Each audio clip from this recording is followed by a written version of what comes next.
Hi guys, ನಮಸ್ಕಾರ ರೀ. ಇವತ್ತು ನಮ್ಮದು ಪ್ರೆಸೆಂಟೇಷನ್ ಇತ್ತು. ಸೊ ನಾ ಎಲ್ಲ ರೆಡಿ ಮಾಡ್ಕೊಳತ್ತಿದ್ದೆ ಪ್ರೆಸೆಂಟೇಷನ್ಗೆ. ಸೊ ಸರ್ ನಮಗೆ ಒಂದು ಗಿಫ್ಟ್ ಕೊಟ್ಟರು, ಒಂದು ಪೆನ್ಸಿಲ್ ಮತ್ತು ಒಂದು ಪೆನ್ ಗಿಫ್ಟ್ ಕೊಟ್ಟಿದ್ದರು. ಸೊ ಅವ್ರು ನಮಗೋಸ್ಕರ ತಂದಿದ್ರು. ಸೊ ಇದೊಂದು ಸ್ಮಾಲ್ ವಾಕ್ ಥ್ರೂ ನಿಮ್ಗೆ ಗ್ಲಿಮ್ಸ್ ತೋರ್ಸಾಕತ್ತೀನಿ ಏನಿತ್ತಂತ. ಸೊ ಆಫೀಸ್ ಹತ್ರ ಜಿಯಾನ್ ಸೇಲ್ಸ್ ಲಾಂಚಿಗೆ ನಾವು ಆಫೀಸ್ ಇಂಟೀರಿಯರ್ ಮಾಡ್ಸಾಕತ್ತಿದ್ವಿ. ಸೊ ಅದು ಪ್ರೆಸೆಂಟೇಷನ್ ಇತ್ತಂತ ಹೊಂಟಿದ್ವಿ. ಫುಲ್ ಟ್ರಾಫಿಕ್ ಇತ್ತು.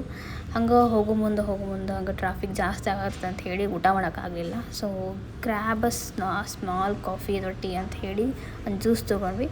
So ultimately we reach the Polini, that's Zion. ಇವ್ರದ್ದು ಚೆನ್ನೈ ಬೇಸ್ಡ್ ಕಂಪ್ನಿ ಐತಿ. ಸೊ ಪ್ರೆಸೆಂಟೇಷನ್ ಎಲ್ಲ ನಾನು ರೆಡಿ ಮಾಡ್ಕೊಂಡಿದ್ದೆ. ಸೊ ಹಂಗೆ ಎಲ್ಲರೂ ಟೀಮ್ ಮೆಂಬರ್ಸು ಬಂದಿದ್ದರು. ಡಿಸ್ಕಷನ್ ಇತ್ತು. ಹಂಗೆ ವೆಂಡರ್ಸು ಬಂದಿದ್ದರು. ನಾವು ಲ್ಯಾಮಿನೇಟ್ಸ್ ಎಲ್ಲ ಸೆಲೆಕ್ಟ್ ಮಾಡಬೇಕಿತ್ತು. ಲ್ಯಾಮಿನೇಟ್ಸ್ ಸೆಲೆಕ್ಟ್ ಮಾಡಿದ್ವಿ. ಫುಲ್ ಫೈನಲ್ ಮಾಡಬೇಕಿತ್ತು. ಪ್ರೆಸೆಂಟೇಷನ್ ಎಲ್ಲ ಆಗಿತ್ತು. ಆಮೇಲೆ ನಮ್ಮದು ಇಂಟೀರಿಯರ್ಸ್ ಔಟ್ಪುಟ್ಸ್ ಎಲ್ಲ ಆಗಿತ್ತು. ಸೊ ಫೈನಲಿ ಲ್ಯಾಮಿನೇಟ್ ಸೆಲೆಕ್ಟ್ ಮಾಡಬೇಕಿತ್ತು. ಸೊ ಚೆನ್ನೈ ಬೇಸ್ಡ್ ಕಂಪ್ನಿ ಇರೋದ್ರಿಂದ ಅಲ್ಲಿ ಚೆನ್ನೈದಾಗ ಮಾಡೋಕತ್ತಾರ.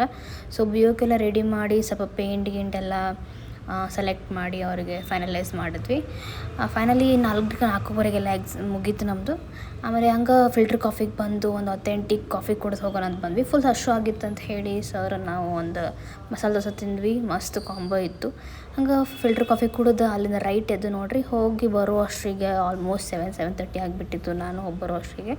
ಸೊ ಸರ್ ಡ್ರಾಪ್ ಮಾಡಿದರು. ಅಲ್ಲಿಂದ ನಾನು ಬಸ್ ಹತ್ತಿ ನಮ್ಮ PGಗೆ ವಾಪಸ್ ಆದೆ. ವಾಪಸ್ ಬರೋದಕ್ಕೆ ಫುಲ್ ಟಯರ್ಡ್ ಆಗಿಬಿಟ್ಟಿತ್ತು. ಸೊ ಪಟ ಊಟ ಮಾಡೋಣ ಅಂತ ಮಲ್ಕೊಂಡೆ. ಸೊ ಮತ್ತು ನೆಕ್ಸ್ಟ್ ವ್ಲಾಗ್ದಾಗ ಸಿಗೋನು. ಅಲ್ಲಿ ತನಕ bye guys, see you. Please follow, like and subscribe.